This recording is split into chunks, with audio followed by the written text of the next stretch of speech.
Okay, so week 3, day 2, and today we're going to go over one of my favorite topics. It's on my podcast and everything, but we're going to go through a lot of the exercises. For those that don't know what it is, it's called the inner critic and the inner coach. It's the two voices in your head.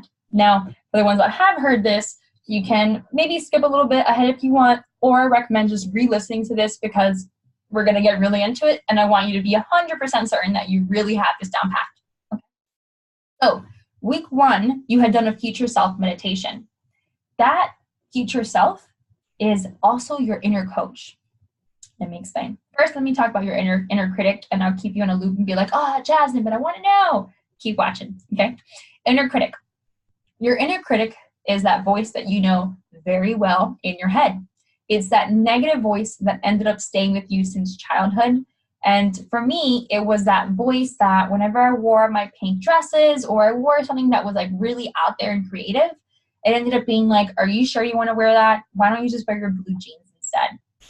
Without knowing, this inner critic voice as a child seems like it's your best friend, it is on your side. But when you start getting older, it starts beating you up. It talks to you in ways that you wouldn't talk to other people. It literally is like, you're a piece of beef, right? It starts talking negative to you.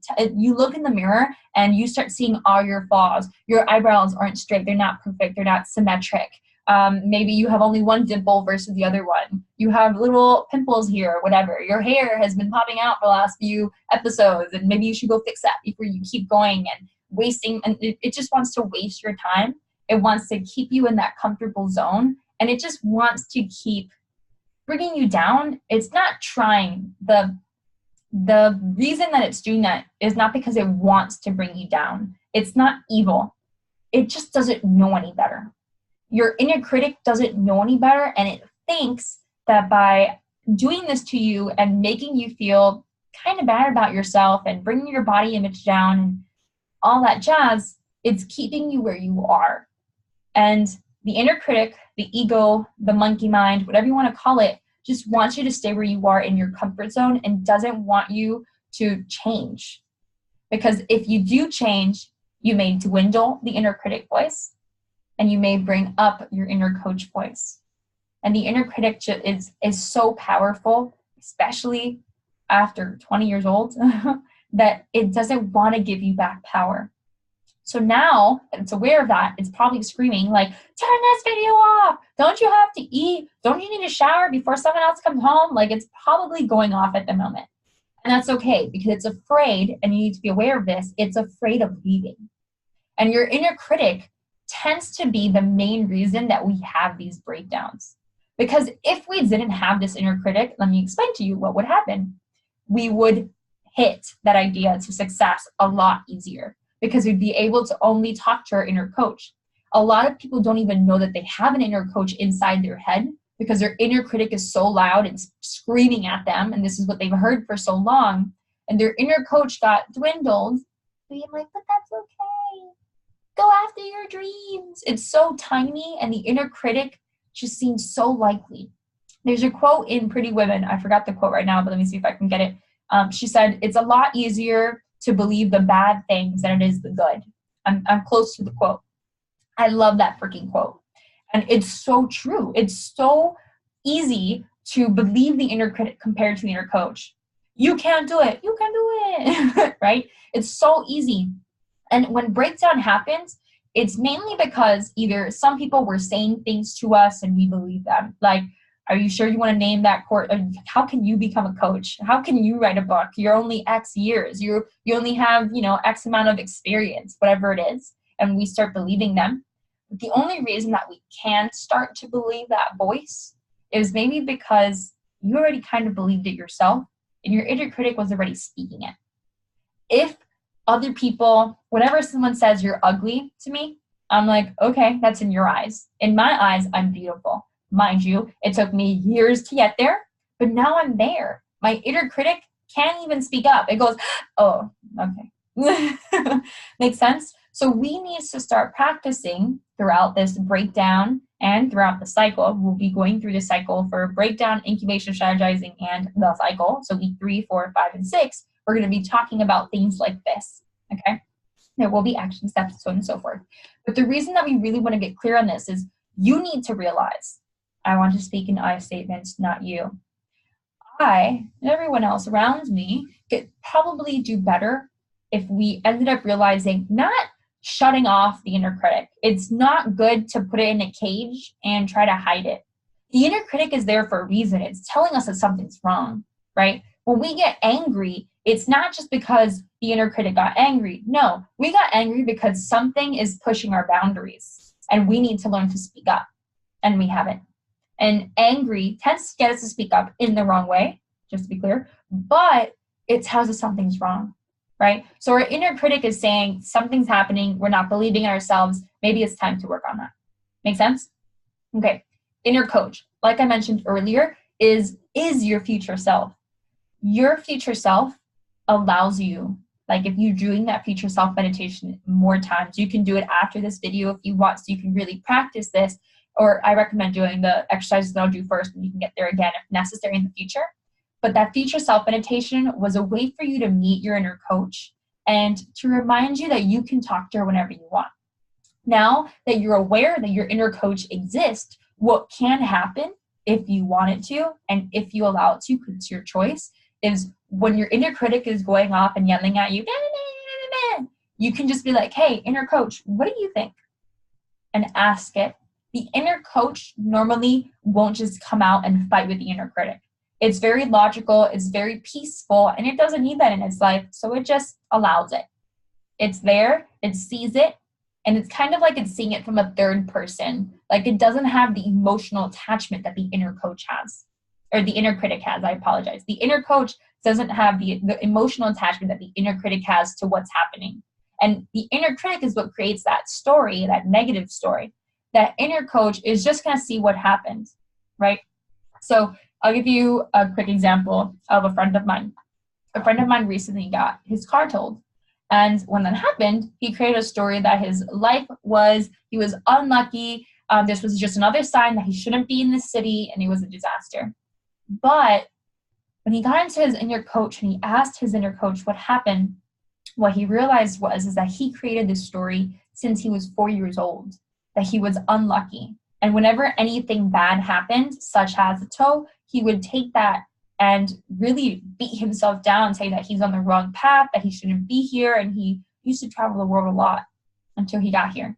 Now that he realized that, now he's decided that he's going to end up staying in the state that he's in until he feels good about it, and until he tells his inner critic, thank you, I hear you, I know what you're saying, but I'm going to do this. And he can now pick something else. So I'm extremely proud of him for doing that. And now you get to do something very similar. No matter what's going on in your life, whether some people are saying bad things, or maybe you're saying it to yourself, something's happening in your world, that breakdown moment, you get to decide, okay, inner coach, what should I do? And if you're not there yet, I recommend journaling or even doing the future self meditation again, okay? Now, I'm going to share my screen and I'm going to go through the PDF that you got. And this one's a little bit long, but I hope that I explained the inner critic and the inner coach a lot. Now, I'm not going to go through these two first pages, but you can re-look at them, or you can pause this if you want and go ahead and read it, because it's a little bit of what I already mentioned about the inner critic. And it goes into more qualities, such as it creates rules, beats you down, says no to anything new, keeps you in your comfort zone, sees the downside of every situation, shames, criticizes, compares you to others, has you play small. These are all qualities that the inner critic has, and it victimizes you, right? While the inner coach is that future self that we were talking about. And it has qualities such as it's wise, it's relaxed, it's constructive. It opens you up to new experiences and satisfaction. It loves you just as you are. It invites you to be better if you'd like it to be too. It cheers you on. It reminds you of your intuition and that gut feeling. It asks you what you want to do versus telling you what you should do, right? So these are just some qualities. Now, there's different exercises that you could do to hear the critic and pick the coach, okay? So remember, it's not about caging the critic. It's really about hearing the critic and still picking the coach and asking the coach, what do you think, right? That question mark, what do you think, and asking the coach is a way to first off get conscious get conscious that the inner critic is not you and it's just a voice in your head. Similar to the decluttering, and that's why we had decluttering right before this day, is because we want you to declutter your mind and get space for this new idea of having the inner critic and the inner coach. The reason that we have you meditating and having that river where the thoughts go by is because your inner critic, at the end of the day, is just a thought. And now, when you hear the inner critic practicing with your meditation, you could hear the thought go by and stay still. And that person that I imagine sitting on that hill is actually your inner coach. Makes sense? So getting conscious. Now, creating a character is something that I love to do. And I actually recommend that you do this. And I will talk more about these exercises. So before you pause it, I'll tell you when to pause it. This is just a quick tidbit that I recommend. And I actually did this as a heads up. I did this with a group of kids and with like 50 plus kids, I did it like about 3 times with 50 plus kids, and it changed their world. And it was so cool to see middle schoolers having this opportunity to find out. And so many of them came up to me like, oh my God, like that was amazing. That was exactly what I needed to hear. Hearing that from middle schoolers, I remember going to my car and having happy tears and being like, wow, I need to do this more often. So I'll give you an example. This is something that you can do with your own kids if you do have kids. I told them to draw a picture of their inner critic. And there is some space below. You'll see it soon that you can do that, or you can turn around the PDF if you print it out. And you want to name it. So for this example, I gave you an example of this little inner critic, and I named him Mr. Grouch. And this is actually something similar to, it reminded me, I was looking for like a little monster picture, and I found this, and it reminded me of one of the kids that they drew. And what you want to do is you want to draw 3 talk bubbles coming from your inner critic or Mr. Grouch, whatever you decide to name them, or her or him or whatever, it, and draw 3 talk bubbles of what it says often. So this is some of the middle schooler kids, right? But they were saying like, I suck at PE. I'm not good at math. I'll never be as good as blank. So you get to decide what your inner critic is saying. And a lot of times it'll say things like, I'm too old, I'm too young, I'm too blank. I can never, I can't. These are different starting points just to give you an idea. So write down those, like you want to draw your character, you want to name the character, or you want to pick 3 talk bubbles that it says often to you, like your nose is too big, or your hair is not perfect enough, or something like that, okay? Then there's curiosity. Remember how Mo was saying you want to turn to your inner coach and say, what do you think? That gets you curious, right? And the inner critic doesn't really ask questions.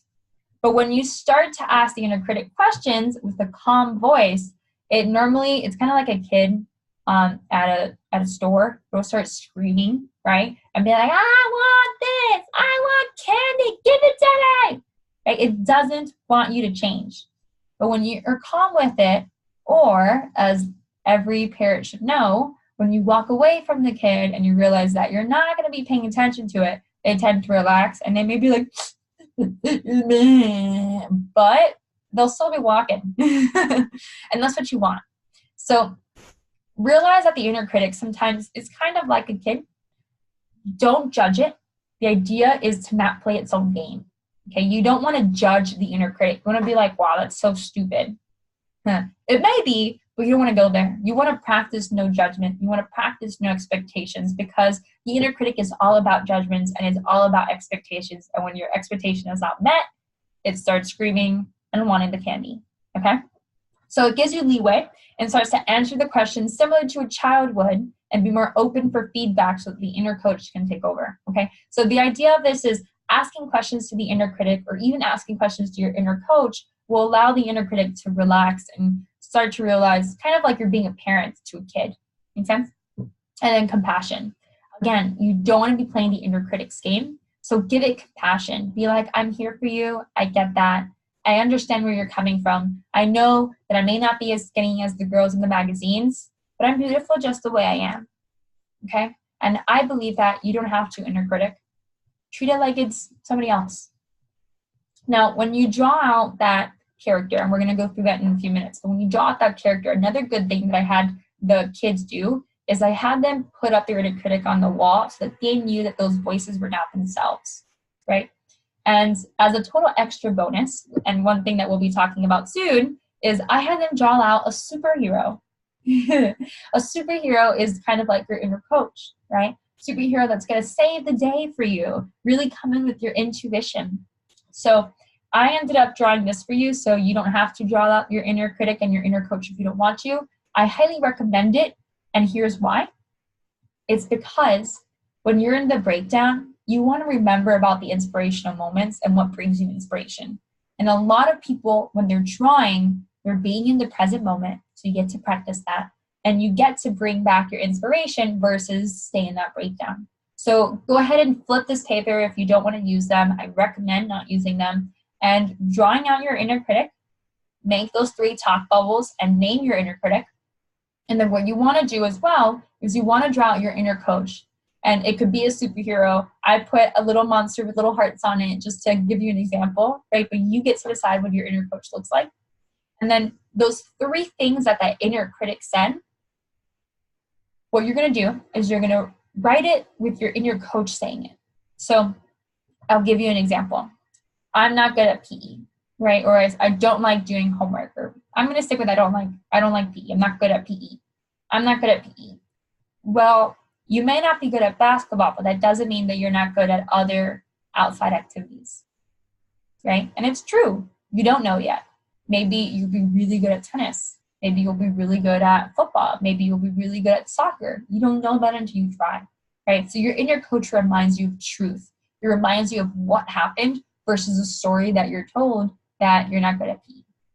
Make sense? No, that's not true. You're just not good, particularly at basketball. And it's not that you're not good at it. It's that it's more like you just haven't practiced enough. The other kids probably have brothers or whatever, parents that go out there and practice basketball with them. This is your first time. It's okay, right? So what truly happened versus what story did you create? And I'm going to talk a little bit more about that really quickly because I think it's important. A lot of us, like, let's say when you're the last person chosen, and I'm going to stick to that little PE thing, right? Let's say you're the last person chosen in dodgeball, and like everybody's being chosen. They're like, oh, Felipe, Onyx, whatever, whoever else. And then they look at you and go, oh, fine, I'll have her in my group, right? As an example. You create a story in your head, being like, oh my God, I'm not wanted. Oh my God, I'm the last person chosen. I must not be good at this. Maybe I did something wrong. And you end up creating all these stories. And guess what? That's all the inner critic talking. When you realize just what happened, we're playing dodgeball. I was the last one chosen, and I'm still going to rock it, right? And you're going to do your best anyways. When you realize that it's just what happened, you get rid of that emotional attachment to it. And for those that are writing a book, it's really important that when you're going through your life, or maybe you're writing examples or stories in your books, you want to make sure that you don't have an emotional attachment to your own exercises and stories, right? You want to make sure that you have a little placement so that that doesn't happen. As an example. Now, when you finish this, you can start pausing this and do this if you want. So again, the rules are right here. Is you're going to draw out your picture of your inner critic. You're going to name your inner critic. You're going to draw out the 3 talk bubbles that the inner critic says to you often. You're going to draw a picture of your inner coach, name your inner coach, and then you're going to say 3 things that the inner coach would say compared to the inner critic with these 3 talk bubbles, right? So you're not good at PE. No, I'm just not good at basketball, or I just haven't practiced basketball, right? And then what you want to do, and here's what I recommend, and I'm going to read this one because I think it's hilarious, is make your inner critic look ridiculous. Use a childish voice like you're complaining with 1 foot in the air, 1 hand holding the foot, and jumping up and down. Be ridiculous whenever the inner critic pops up, and use that childish voice so that you can remember where it came from. Do something ridiculous so that it remembers that you don't care about those types of judgments anymore. So I actually had the kids do this. What you're going to do, oh, and I'm going to read the second one because it's important. Do this exercise with the 3 negative things you wrote down for the drawing, and then repeating that it's the inner critic's name's voice speaking, and the truth is whatever the inner coach said about the negative thing, right? So you're literally going to like hop on 1 foot, hold your foot up in the air, and be jumping up and down in circles and being like, my inner critic voice says that I'm not good at PE, but the truth is that I am just not good at basketball at the moment, and I just haven't practiced enough. And you want to do that with a little kid voice. Maybe you even want to do this a little bit so that you can remember where it comes from. I know it's kind of silly, but when you do that, automatically when that inner critic voice pops up in the future, especially about those 3 talk bubbles, you'll literally remember where it comes from. And we do have voices in our heads, and it's important to put the inner critic voice with a different voice that's not yours, so you remember where it's coming from. Okay? Hopefully that makes sense. And then I have tons of journal prompts here. All of these, you don't have to go through them. It's just for that moment that the inner critic is popping up. I recommend it, of course. That's why I make them, right? And it's, I'll go through just a few of them. Ooh, I have to fix this. I'll fix this now. When do I notice my inner critic the most? About how many times a day do I judge myself for something? And you want to tally it, right? How many times do I judge myself for something? Tally it. How many times do I find myself judging others, right? So that's just one page, and I'll fix these 2 and I'll put another one there. I have it somewhere else, so it's fine. So that's just an example of what you want to do. And the reason that you want to go through all of these journal prompts and do all this is because you're going to show that your inner critic, and your inner critic, again, is going to fight you through all of this. So if you don't finish this soul work, I know it's because your inner critic is being like, nah, let's do this instead. It doesn't want you to do this work. It's going to tell you to stop this course. It's going to tell you all the things possible so that you stay where you are versus going into this new zone of genius. Okay? So practice it and get out your inner coach. Okay? Mwah. Bye.